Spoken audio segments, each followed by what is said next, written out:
So ngayon guys, magbabakas tayo ng system unit. Una natin kailangan is screwdriver. So ngayon, una natin gagawin is tanggalin muna natin lahat ng wire na nakakonect sa motherboard. Hindi kayo. So ngayon tanggalin muna natin lahat ng mga wire.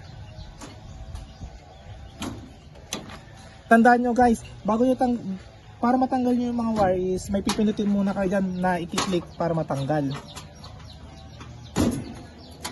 Yung mga ibang wire is may hirap tanggalin.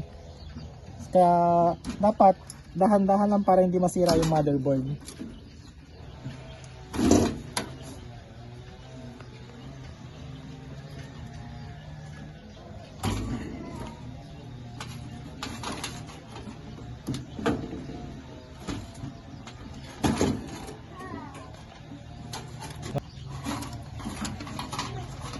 So yun guys, natanggal na natin lahat ng wires na nakakonect sa motherboard.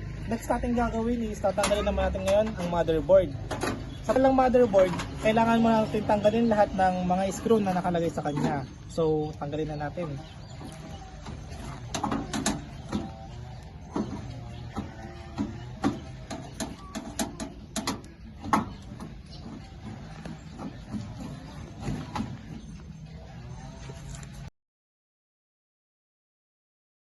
So yun guys, natanggalan natin lahat pati ang motherboard. Ngayon naman ibabalik natin ang motherboard. So yun guys, naibalik na natin ang motherboard. Next naman natin na ikakabit ay ang mga wire. So sa pagkakabit ng wire guys, kailangan dahan-dahan lang din. Huwag niyo mamadaliin kasi baka masira or maputol ang mga pagkakabitan ng wire.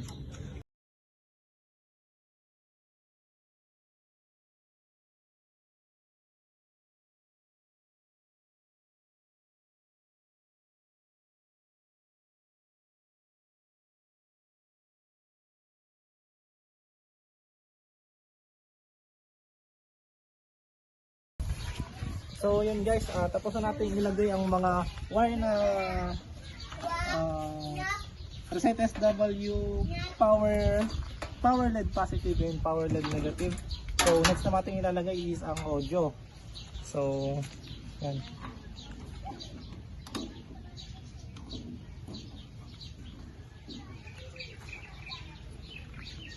Okay na, may kabit na natin ang audio. Next naman is ito, SATA.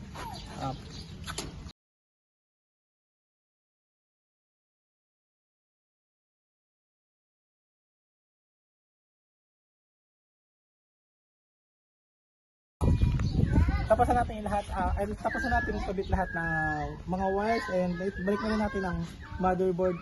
Lahat ng mga wires sa motherboard na ibalik na rin natin. So, yun. Yun lang. Salamat.